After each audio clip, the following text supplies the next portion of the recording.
What does it take to make a salesperson or a sales team successful? Well, according to Casey Seaborne, a lot more than you might think at first glance. In today's interview, Casey is a veritable fire hose of great ideas. He's been both successful in selling managed services as well as now selling as a vendor in the channel to managed services. And he's got tons and tons of ideas for business leaders, sales leaders, or even salespeople about practical things that you can do to increase the likelihood of your salespeople having long-term and systemic success. Let's get into it.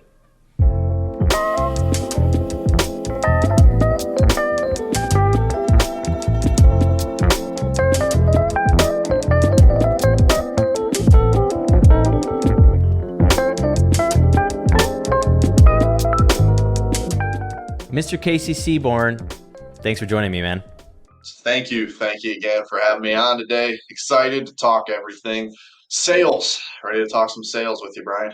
Yeah, MSP Sales Podcast is why we're here. That's all we talk about. But of course, sales is such a big umbrella. It's like jazz. Like everybody has a different definition of what it is, and there's all these different topics underneath the umbrella of sales. But you and I, we met at a conference. Well, I think we met briefly at a conference last year, and then we sort of connected afterwards. We had a few chats about man, there's so much that we have in common. We're both serving the same industry. Yeah. But we've sort of been on each other's radars ever since. And it's why, when we started this podcast, you were one of the first guys. I was like, I think we should talk, because you and I have had some really interesting conversations about enabling salespeople to be successful. Yes.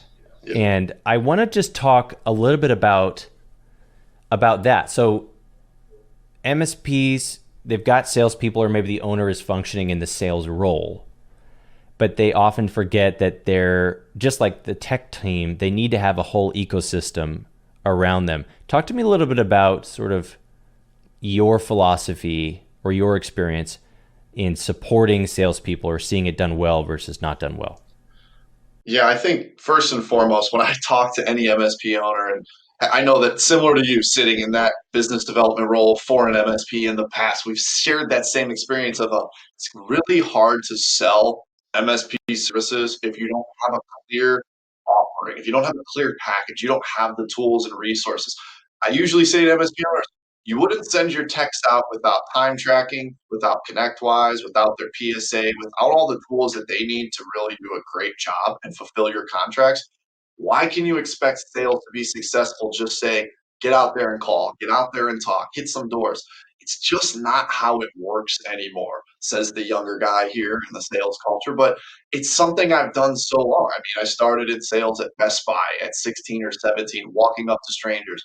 And it wasn't about how can I position this home theater equipment. It was all about the customer experience, which was a tool and resource that Best Buy gave us. They gave us training, they gave us resources, they gave us content, and they taught and trained the value propositions of why it makes sense to say, hey, it's not just about getting the most expensive TV. It's about making sure the customer gets the right television or the right washer and dryer, the right cell phone, the right computer for their needs. And I think that's what I usually see is either a dire lack of resources, because how do most MSPs grow? Oh, referrals, word of mouth, leader, owner, founder driven sales, which really isn't a true sales process. It's more business development, it's more growth, it's more demand gen through doing a great service, which is great when you're building to that $500,000, $1 million mark. But to scale, to say, hey, I can only sell so much as an individual business owner, plus I have my hand in 3 or 4 other things. The business owner shouldn't be doing all of the sales. They should just be the chief sales expert, meaning they should be able to come in and close deals, position value, solve complex solutions that a basic sales development rep or biz dev rep doesn't know, leaning on their experience. It's also called managing. They should be managing the sales pipelines more so, unless they really say, no, I want to do this. This is something I'm passionate at. I'm great at. Nobody does it better than me. Well, awesome. How can we replicate you then? How can we build you into a system? And that's something we've done here at Stride. I mean, for a long time, we didn't always have the right resources. Point an example, it used to take a very long time to quote services. I'm talking to build, quote, letter of engagement, everything, 4 to 8 hours, from technical reviews to diagnostics to building that in to customizing to really understanding. Now I can build a proposal of services in about 10 minutes with about 30 to 60 minutes of information and investment from our clients. That has expedited our ability to win and close business. How did we do that? You build packages. You have to really productize your service-based business. How can I build into a simple offering? You can always customize. You can always add client-specific layers or specific solutions, but you need a great foundation. The same way you need a good accounting foundation, a good operation foundation. You need a good foundation of why you exist in the market and why somebody should do business with you. Because no longer for MSPs is it enough to say, I can fix your shit. I have the ability to make you more secure, and here's you just have to need me. You have to tie it to some sort of value. And I know it's kind of a rambling way in, but that's how I see it done well. Yeah. Yeah, I wanna drill into this even further because you're bringing up something really insightful. If we're talking the topic here of like how do I make a salesperson successful? If we have a salesperson who's proving to be unsuccessful, it's possible that one of the reasons is that they can't quote without you, or they can't generate a proposal without you, they can't create a scope of work without you, is that the process of creating your scope of work is too complicated.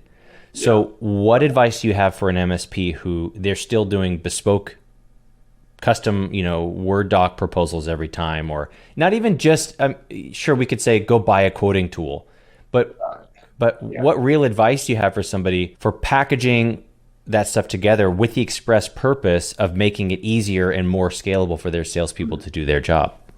Yeah, Brian, great question. So on my end, I'm going to be in the facts. I'm going to be in the data. When I was at MSP as the growth manager, one of the first initiatives I did, I took a look at our PAX8 console. I took a look at our entire client base. Where was the majority of revenue? Where was the majority of subscriptions coming from? What are the tools that we sell and what are the one-offs? If we only had a client or two on that service, we try to move them or we cut it out. Simplifying the very top of not offering, think of it as a grocery store or anything else. The less SKUs you have, the less number of items you sell in different packages, the easier it's going to be to quote and win services. You're seen as an MSP as an expert. Clients don't want to hear or be given a catalog of here's all the options you have. They look at you as a guide to say, what do I need? And whether you want Huntress, whether you want Bitdefender, whether you want WebRoot, it really doesn't matter to them. What matters is you have the competence, the experience, and confidence in your solution. Because a confident sales team who says, nope, we go with Bitdefender. Here at Stride, where we do accounting, tax advisory work, we don't say, hey, what payroll do you want to be on? We say, hey, when you come to Stride, we standardize our clients on QuickBooks Online and Gusto Payroll. If you have a PEO or if you have established payroll services, we can certainly add that in. We can work and serve there, but there's an additional investment for that because that's not our core service. MSP need to put a line in the sand. You don't need to be in Azure and AWS and Google Data Looker and every other cloud-based enterprise just because you want to win and grab business. It's one thing when you're starting, you want to take the business that works, you want to make sense. But when I was at OnTech at the MSP, one of the things I said, I was like, we don't touch Apple. If you have Apple, we have somebody that we refer that to because he's great. He loves it. His shop loves all those devices. You're not for us. We work with government. We work with nonprofit. We work with government subsidiaries, public enterprises, some accounting and some law firms. We specialize in what we know.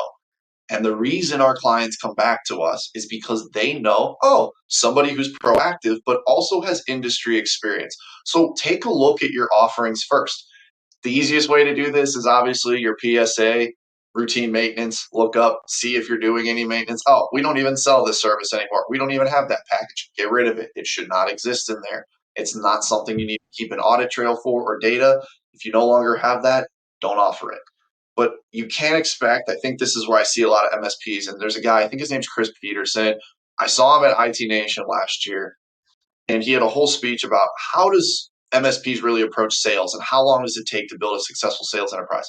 You can't judge a salesperson at an MSP, it's going to sound crazy, for 6 to 12 months because a lot of the time that's the acclimation period for all employees, let alone something as difficult as sales or business development, especially when it's professional services, let alone the compounding effect that most MSPs suck at inbound marketing. They don't have any inbound leads. Everything's outbound. They don't typically have up-to-date maintained lists.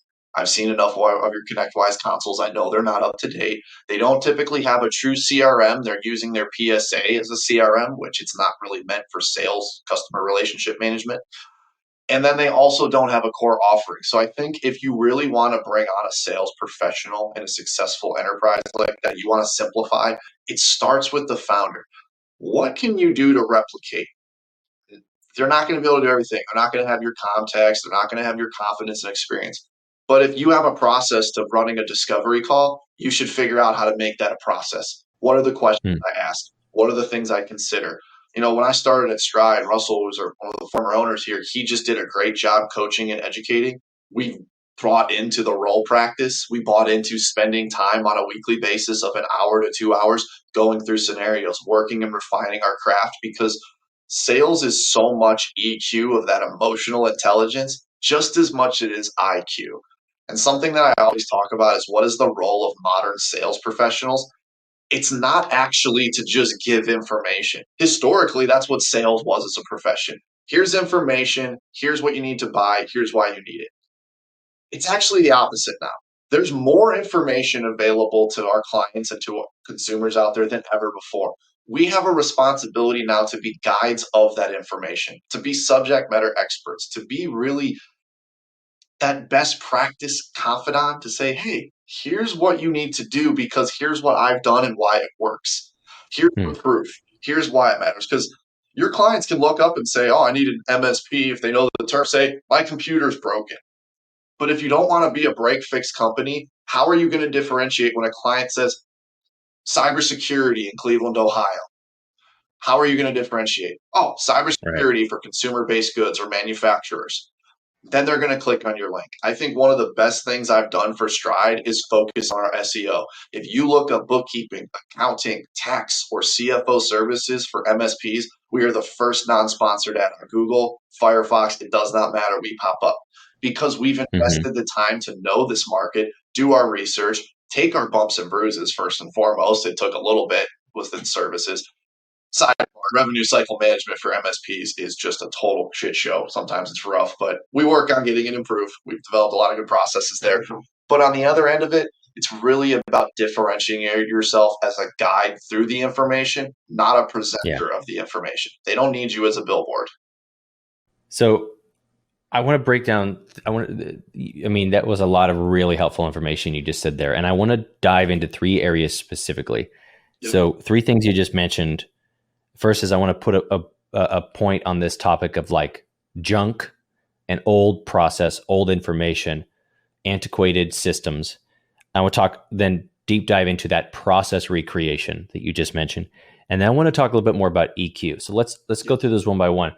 Now, I just wanted to put a pin in this point that you, the owner, or maybe even a sales leader slash owner, Mhm. you have iterated. You have what we might say you have vestiges of different versions of sales in your business that you've run Correct. through in the 20 years you've been doing this. Correct. If you accept what I'm hearing you say is if you expect a salesperson to come in and have clarity and success and replicable success, you've got to do the weeding. You've got to do the dump runs and Yes. get these old vestiges of old process, old versions of your products, old SKUs, even like you talked about, and you've just got to get them out of the system. Yeah. It's kind of like, I use the sports metaphor. New head coaches don't keep the old playbooks. They make a new playbook. They give a Yeah. brand new presenting of information. The same way that they also don't say, hey, I could go out there and play quarterback and audible on the run. I expect you to do that too. Well, no, you need to give them the system to grow in that. They're new. They're not you. So I see it Yeah. on both ends. Sometimes there's just too much antiquated. Hey, we don't run the wing T anymore. We're a spread offense. Why are those plays in the playbook? We don't sell subscriptions there. We don't sell per seat at $100 per seat anymore. Why does that exist? It's Yeah. not because of any nefarious. It's usually, it's not negligence. It's just, we didn't get to it. We don't have a routine process on the Yeah. operations side for cleaning, because part of sales enablement is really making sure operations is clean as possible. If we don't have Yeah. confidence as sales professionals in what the people internal are doing for our clients, it's really hard to confidently sell. It's really hard to build solutions because you don't have clarity on what our team's actually doing. Like, Ugh. oh, it'd be like, oh, we close the books on the first of the month. And then my ops are like, we can't even close the books on the first of the month. What are you doing? Or vice Yeah. versa. Yeah, we don't really have a close process. And that's what I see more so. So it's really founders understanding that you need to build that playbook. You need to have something where it's a process where they can step in, and eventually they're not going to use the playbook. They're going to make their reads. They're going to make their audibles. Yeah. They're going to recognize pattern recognition through hundreds and hundreds of conversations of, oh, this isn't actually this. It's not this script. It's this. And that's where you Right. empower sales professionals to not be scripted, because nobody wants scripted sales. Nobody wants to be positioned or pitched or get that, hi, I'm calling to say that this Sure. does this for you today. No, they want somebody to say, hey, I recognize that you have an interest in this. What's going on, Brian? How can we be of service? Maybe I'm the right Right. fit, maybe not. But the point is, like this, for example, what you're describing out here, like an off script cold caller, Yep. you're only off script because you split tested your scripts so many thousands of times that you know what works and doesn't. So Yep. you internalize those listening instincts, but that doesn't you don't start without a script. You start with a perfected script. You start with an imperfect script. You slowly perfect it. And then over time, you realize that a perfect script is actually just all intuition. It's all listening. It's all responsive, right? But I want to just, again, highlight something you just said, which is that a major part of sales enablement is actually just refining and improving our operation. Because how many everybody comes on every interview and webinar is about process. MSPs are all super horny for process, and as they should be, but nobody talks about deprecating legacy process. Yes. Right. And everybody is like, ooh, that's a cool new process. Right now, it's everything around VC, so it seems, and getting that offering and having MRR through cybersecurity. When most MSPs don't even have a 3-tiered offering, and by 3-tiered, a good, better, best. They don't have that. They don't give their clients a basis of decision making. I've seen it. I go to your websites when I check out before I talk to these MSPs. Some of them haven't been touched in 10 years. How are they going to understand what you really provide or the value if you want your content to do work for you? And I think that's the biggest thing. Owners don't see this as an ROI because it's not an immediate tangible thing. They'll say, my operations are efficient. They're fine. Our clients are great. We have 99% retention or 90% retention. We have uptimes of 99%. We're doing all the right things. Okay, but are you growing? Are you stuck? Is that process scalable? And if it's not scalable, maybe it's because you're not refined enough. If you take the time to invest in building a 3-tiered offering, to building consumer clarity of your value prop, of your why you exist as a client or as an MSP, you're going to have a lot of that options where sometimes you just get leads in. You're going to start seeing inbound. You're going to set brand authority, and you're going to have some sort of market command where they're going to be like, oh, the reason I go to this MSP is because they are the leader in my area on CMMC, and that's what I do. And there's, I hate the whole you need to niche down, because I actually think niches are a little overrated, but you should have specific industries. You should have, hey, no, like, if you have inventory, we don't serve you. If you have nonprofits, we don't work with you. If you have retail operations, we're not for you. We are professional service-based businesses because that's what we know. And I think it's really more about understanding your competencies more so than picking a niche and trying to run with it and, spraying and praying. If you're an MSP owner where you typically see, let's say, you came from the oil and gas industry, you worked at BP or Marathon, you were a virtual and service desk operator all the way to a director of IT or director of technology. You should work to the industry that you know and then say, what are the relevant ones? The reason MSPs resonate for Stride is because we have 20 years of experience with professional service agencies, digital agencies, consulting, events firms, other providers. And guess what? Stride is an MSP too of accounting, finance, and tax services. We really are. So we get your business. So that's why clients come to us, not because, we picked the MSP niche and we started producing content. And I think that's the problem. We look at where can we start talking to this market before they learn, before they research, and before they simplify their own businesses to attract that market to want to work with them.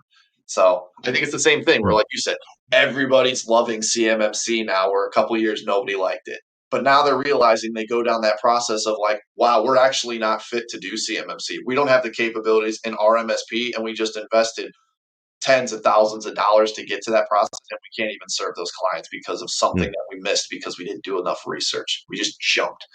And yeah. And how much harder or even impossible is it when your operation is being led by a trend following visionary, and then you're expecting a salesperson who doesn't have your 20 years of expertise, doesn't have your 30 years of confidence and instinct, doesn't have those things. They're out here going, what do you want me to do? Who do you want me to talk to? What do you want me to say? What do you want me to sell? How much do we charge?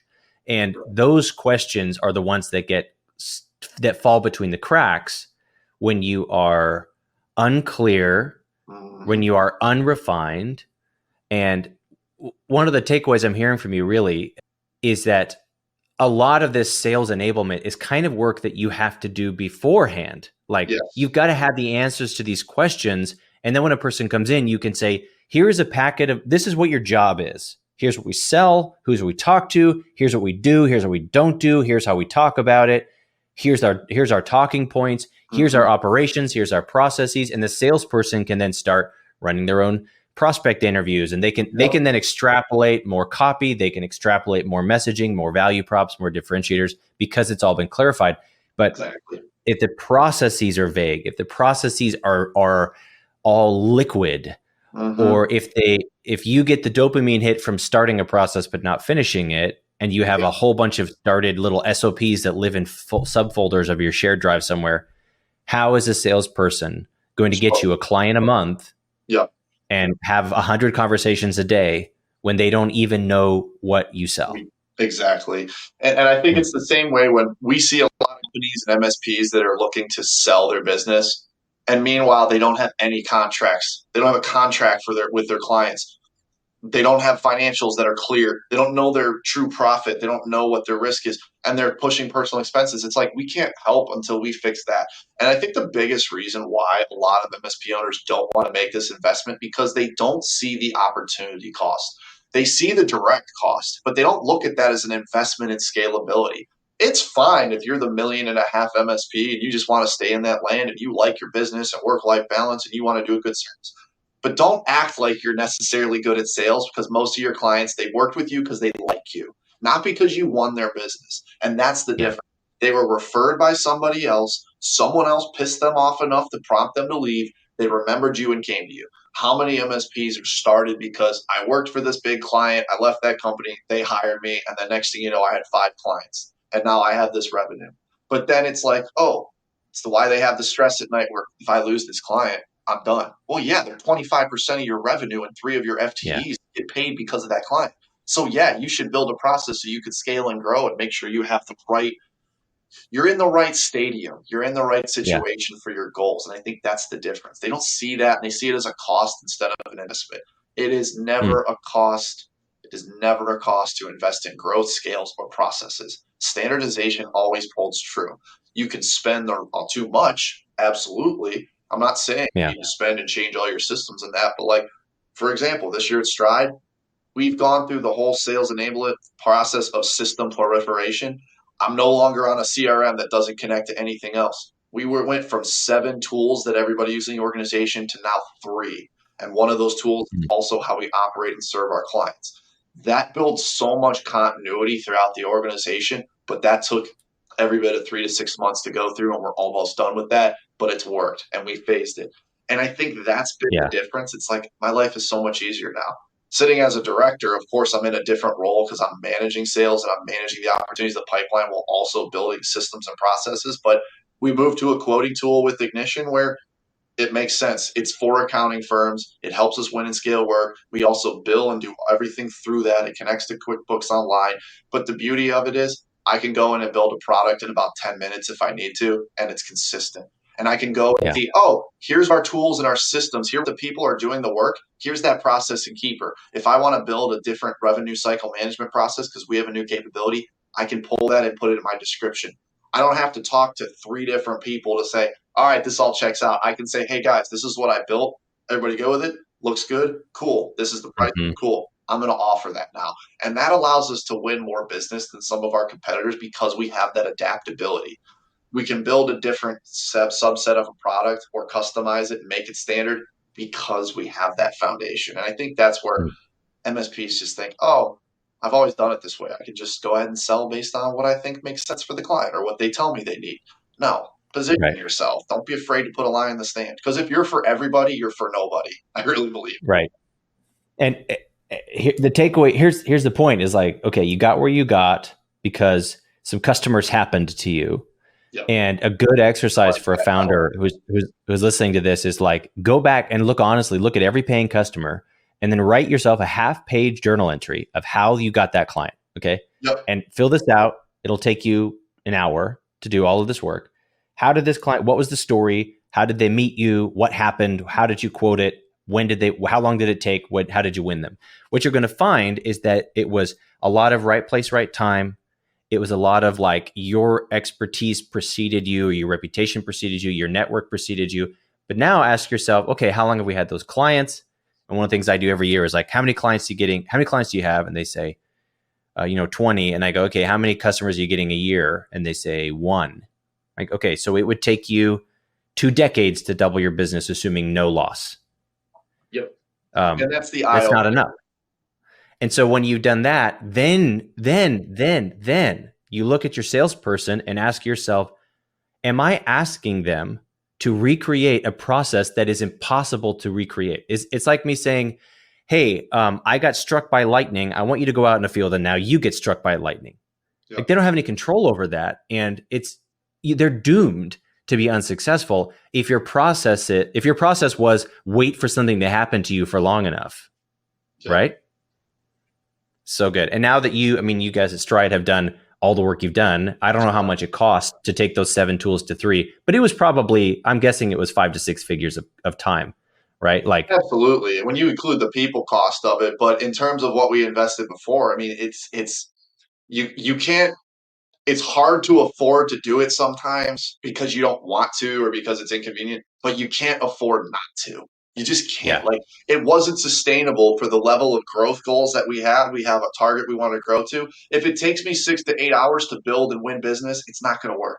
It's just not going to work. Yeah. And that does include the time of meeting and talking because that level of investment, you're saying, hey, I'm going to invest every dollar of this salary and commission into building proposals. Does that make sense? No, it doesn't. Right. The same way that you have to understand the levels of investment.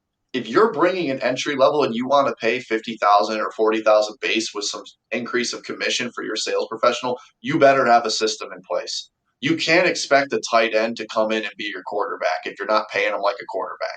And that's the difference. I think MSPs, they look to hire entry-level sales instead of saying, let me go get a sales leader. Let me get a director of business development. Because I will say this, and I go to the grave with this term, business development includes sales, but business development is not just sales because it's so much more relationship management for vendors and partners and channel experience, industry experience. It's building systems and processes. And it's also really understanding how to be a solutions orientation of saying, like, for instance, I turn away 15 to 20% of discovery calls I talk to because we're not the fit. We're not the right one. Could if I was more sales oriented, would I say, let's just close that deal? And many owners are like that. Absolutely. But it's not in my best interest because a great business developer understands the long-term costs. The fact that it's not just about client acquisition cost, it's about the cost of that client to your organization. You have an MSP, if you have a client that costs you $150 per month for every seat and you're charging $125, you're not going to make money and it's an uphill battle. But you probably could have avoided that customer if you really had a standard sales positioning, a standard offering, and just were willing to say, you know what, I want to be a solutions-oriented company, not a service provider. Just because MSP stands for managed service provider doesn't mean you just provide a service. Tie it to a solution, and you're going to get the right, good clients working with you. Not every client's going to be great, but if you focus on that, you can get way more great clients. Period. This is a good segue into the last bullet I want to make sure that I cover from you because you mentioned this several minutes back about EQ. Oh yeah. And I want to look at it through this specific lens because we all know that sales is a relationship career. Correct. which means the higher your EQ, the higher, in theory, like you have more capability of building more relationships, having more success in building and sustaining those relationships. But talk to me about, from the purposes of recreating success in the sales role, supporting success in the sales role, what role does EQ have both in the sales function and in the sales management function? I'll start with the sales function of EQ. I think it starts even the very first one. What's one of the first things? You're going to get no. You have to learn to be okay with no because you're going to get a lot of no's. And understand that no isn't a judgment. It's not a reflection. Be empathetic. They're saying no because they either don't understand, they don't have an interest, or they're just not an opportunity. And it's focusing on the yes. And I think so many business and sales professionals get into this. And if you take that personally, you need to be able to set aside and say, this isn't an emotional reflection of me or my worth. You can have a pep talk, whatever you need, but it's really saying that I'm not out here to sell and to do the things that come with the connotation of sales. I'm not seedy. I'm not doing anything unethical. I'm not doing anything that's wrong.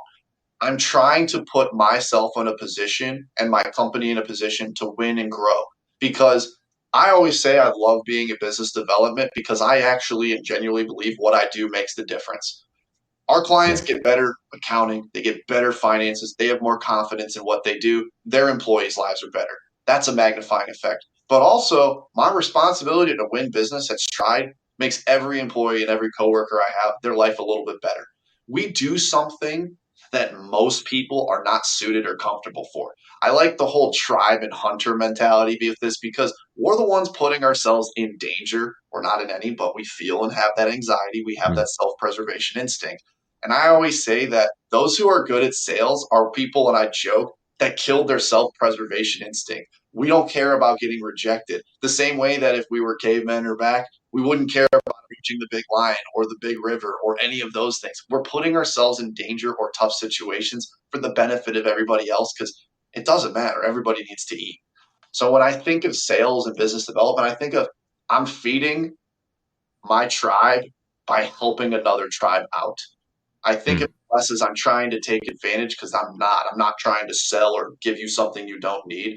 I'm saying there's a better way, and if you invest in us, we can help you out. But if you're not willing to be helped, I don't want to try to help because you're not going to buy in. It's not going to work. And I think having that presence of saying, being mindful, be present in what you're doing, enjoy the conversations, go into every sales conversations, not super aggressive. It's solutioning. You're having a conversation. Be empathetic. Yeah. This person took the time to schedule in his meeting with you. Listen to them. Make them feel validated. And I think the number one common misconception, as the guy who's been long-winded in talking here, is that sales is all about talking. No, it's about asking the right questions, shutting up, listening, and then repeating. It's the same way that if you have a girlfriend or a significant other, what you're doing, having validation in their emotions, their experience, and the current situation they're in before you talk about the solution. They will tell you what they need. And if you listen, you'll be able to win more business because they'll tell you what they need if they know. And if they don't, then you go in with your education. Then you prompt your leading questions and say, hey, have you ever thought about this? Or you say you're apprehensive to invest in accounting and you've always spent $1,000 or $1,200 a month. And I understand we're double, but why has that been the focus, or why has that been the thought process to say this will give me that outcome? Is there a reason you do that? Well, sometimes because they didn't know it was another option. But if you come in with that defensive, oh, I'm doing something wrong, or that overly assertive, oh, I just need to sell and I'm going to get them. I got to get them. I'm persuading or whatever. You're not going to actually be successful in this career. I think that's the biggest EQ is like really being mindful and present that we are providing a valuable service that most people don't want to be. Most people don't want to be the quarterback on the team, but they want to play football. Well, somebody's got to lead the offense. That's what we are in the organization. We have to lead the offense because companies don't exist without sales. They just don't. This isn't a charity. This isn't, oh, we just work together because we work together. No, there's a winning and exchanging of customers and clients, and the ability to win business is different than what people think of, oh, we're capturing business or we're stealing business or we're seedily earning this. No, we're winning. Right. And build that winning formula. And if your role in the company is to manage or support your sales team, EQ is equally important, Yes. but through a different lens, right? Like if you even this tribe thing that you're talking about, like now your job is to make your salesperson successful. Yeah. You are the person who sharpens the hunter's spears. You're the person who makes sure they get enough rest. You make their meals to take them on the road. You're watching up over at night while they sleep so that they'll have the energy for the big hunt. That's your role. Yeah. And EQ is so critical. It's also, I feel like, one of the things that can protect you from the fear-based micromanagement that we all fall into, because we're like, well, I'm spending an arm and a leg on this salesperson. I have to get a return. Therefore, I'm going to manage them to death. And I'm going to say, what'd you do today? Why did you do it? How many times did you do it? Every 5 seconds, because you're just simply, you have low trust. Micromanagement is a direct correlation with our level of trust, right? Yeah. The lower trust we have, the increased frequency of touch points and oversight that we need. But if you just put yourself in their shoes and remember, this person is out here trying to make me money. Yeah. And all they're asking for is help. Then I have to stop projecting my fears of failure onto them, my concerns about loss of investment onto them, and just be their partner, their support system. I think what I'm hearing from you is that's a major part of sales enablement, is just being an emotionally intelligent manager. Yeah, and I think of it the same way that, and you said it perfectly, giving them the resources. My mom always told me, and this is something I believe, and my parents, their role as parents isn't to make us successful or tell us what to do. It's to give us the tools, the education, and the resources to be successful. My parents didn't say, go to study college and study accounting and forensics. They said, we want to give you the opportunity, and here's the value of an education for you and learning something that's a tradable skill. And it was like, okay, I'm going to pick something that I like there. I like that advice. Do the same thing for your team. Give them the resources. And here's the thing. I love that you brought up the fear of the investment that I don't get a return. I know MSPs that spend thousands of dollars a month on marketing and don't get jack diddly anything for it. They don't look at that. They just go and say, oh, we need a new bulletin, or we need to go to this conference. Or they say, oh, we're going to build this cloud infrastructure. We're going to spend this money on this new system and ConnectWise. And meanwhile, they're not even using ConnectWise. They're spending 40 or 50,000 a year, and they're not even using the tool to best practice or maintaining it. But they're worried about adding $5,000 a month, where you could potentially make $10,000, $15,000, $20,000 a year off of every month they pay that. It's just like, do the math. Like, it's funny to me, where it's like, but we come from an industry of technicians. We come from an industry of people who are more of a technical data. They're not that higher level. They're not a lot of MSP. Just because you own a business doesn't mean you're a good leader or a good manager. Right. Sorry to say it, but it's why there's a lot of MSPs that have COOs, because they know that they're great running this business and organizing it, but they're not great managing people. And I think to be an effective sales leader, it's the same way as being an effective coach. You can't hold your players to a standard that you don't hold yourself to. If you want them to prospect, you as an owner should be prospecting. You want them to network and be in groups, you need to be out there networking and being in groups. You want to build a system and say you should be able to close these deals, you also should be able to close deals. Doesn't mean you're always doing it. It's not your priority. But when you're bringing something new, assuming you haven't had successful sales enablement or sales professionals before, you really need to be there holding their hand, but not watching every move they have, if that makes sense. You're side by side with them. You're not behind them judging every step they take. You're leading the charge and walking with them when they need you. Whether it's just educating, checking in. One of the things I love about Becky and Morgan, the owners of Stride, is I know they're out. They're at Provisors. They're talking. They're looking for opportunities to support me in my role. They're talking about, oh, I don't want you just to make money if you close something. If I bring something in, I want you to make money and have a vested interest in closing that too, and making an opportunity and managing that cycle. And I think that's the biggest thing. Don't look at yourself as a manager. Look at yourself as a leader. And leaders eat last, but they take the first step. And I think that's the difference. And that's where you see these MSPs that they get to 1.5 million and then they get 10 million. It doesn't happen by mistake. Even to 5 million. It doesn't happen by mistake unless you've been there, like you said. You've been doing it for 30 years. You've just kind of grown with 2 or 3 clients a year, and you don't lose very many because those clients are whatever situation. If you get there, you are the top 10% of those that get into 4 million, or the bottom, however you want to look at it. But the companies that grow and scale, for instance, we have an MSP that started in 2019, and in 2024, they're at $6.5 million in revenue.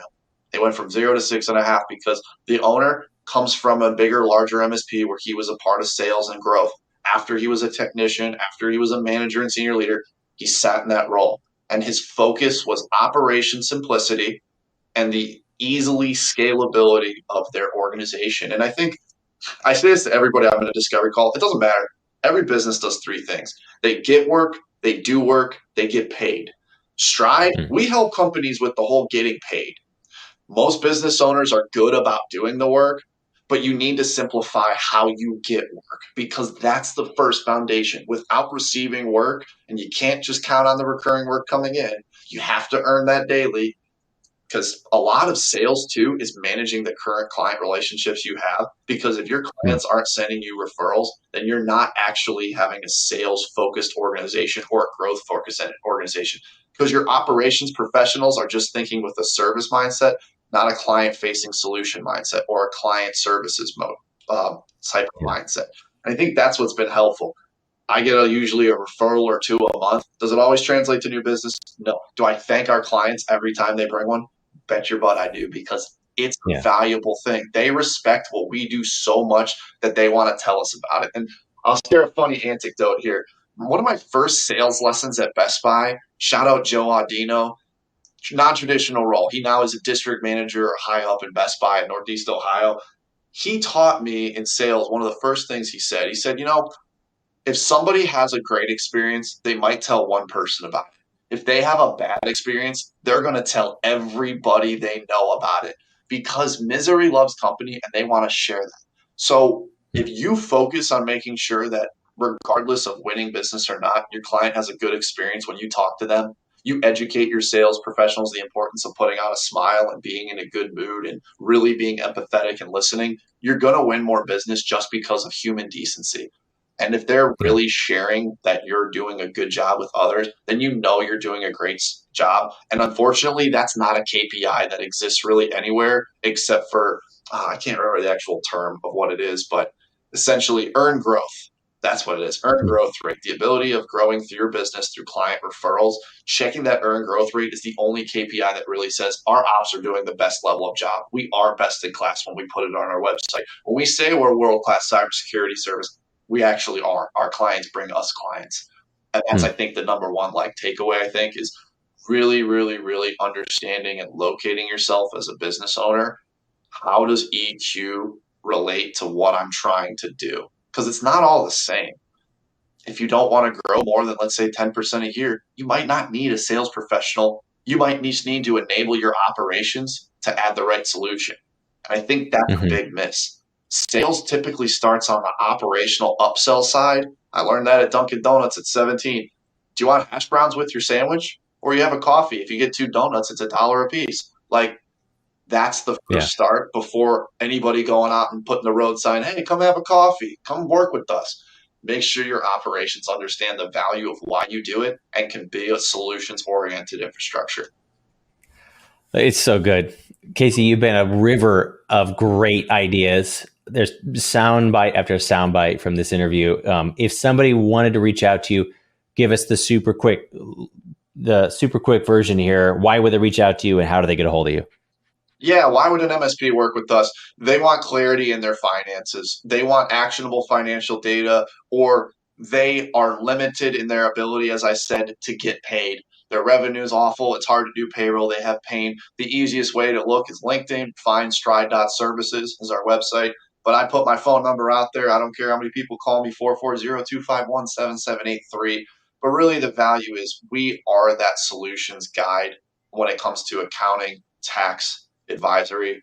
The biggest thing I want to say with my shameless plug here with Stride is we are shifting to that true advisory model. It's not just about helping you be better in accounting or sending invoices more efficiently. It's about making sure that that asset that you have of your business as a business owner is generating you cash flow, is preparing you and your employees for retirement, and you actually you receive the fruits of your labor of your business without having to sell.